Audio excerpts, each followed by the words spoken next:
with me this morning, and we are going to be talking about how your perspective of the patient being at the centre of our healthcare, particularly in the construct of community and GP services. So can you explore that a little bit more for us? Sure. Just going back to where we are now and history of where we are. Patient-centred care is used basically everywhere in every general practice. It's become more like a cliche. But if you really think from a patient's perspective, for patients to see a general practitioner when they're unwell, they need to book a time that is convenient for the GP, basically available for the GP, and go to the general practice where the GP stays.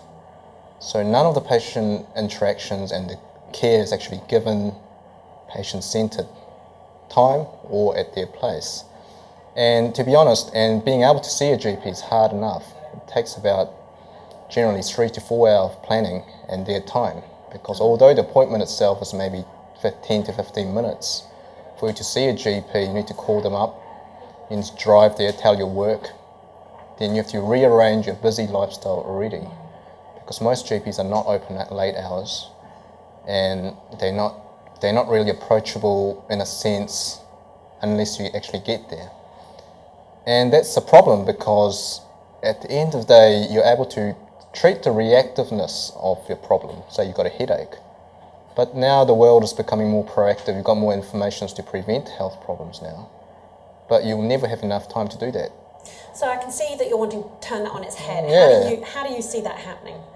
I mean, technology's there. Everyone's already connected. And patients are empowered nowadays. There's a rising consumerism everywhere. It's already happening in other industries. It's just slow in healthcare, mainly because of the just politics and already some traditional ideas that are mainly, and it's quite provider-centric at the moment. So I mean, for example, Uber brought a power back to the consumers, and that's how they disrupted the industry and transport. Patients are going to make decisions anyway at some stage, and they're going to choose what they think is better for them, and it's their decision now.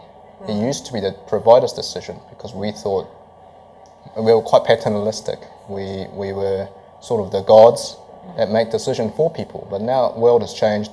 Patient will make decisions. Our role is already changing, and we are now becoming more like an advisory role, where we give them options, what they are, give them information. Basically informed consent, that's what it's all about. So you see the technology shift in terms Absolutely. of really facilitating that far more patient-centric in the truest of sense. Yeah, I mean, there are already telehealth that are out there, already it's starting, and it's exponentially growing. The power of technology as well. So it's not just telehealth, AI technology, health informations. It's a combination of all of that, and that will converge into a patient-centred model, a true patient-centred model. So putting power and the choice in the patient. Absolutely, and that's where I think that's what healthcare is all about. It's about caring for people, and the definition of healthcare is not just physical health now. It's the psychosocial aspects that are very, very important as well, and we need to cater for the lifestyle that modern world people have.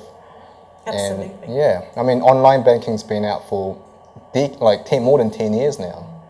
And it's made our life very convenient. I mean, sometimes we still need to go in.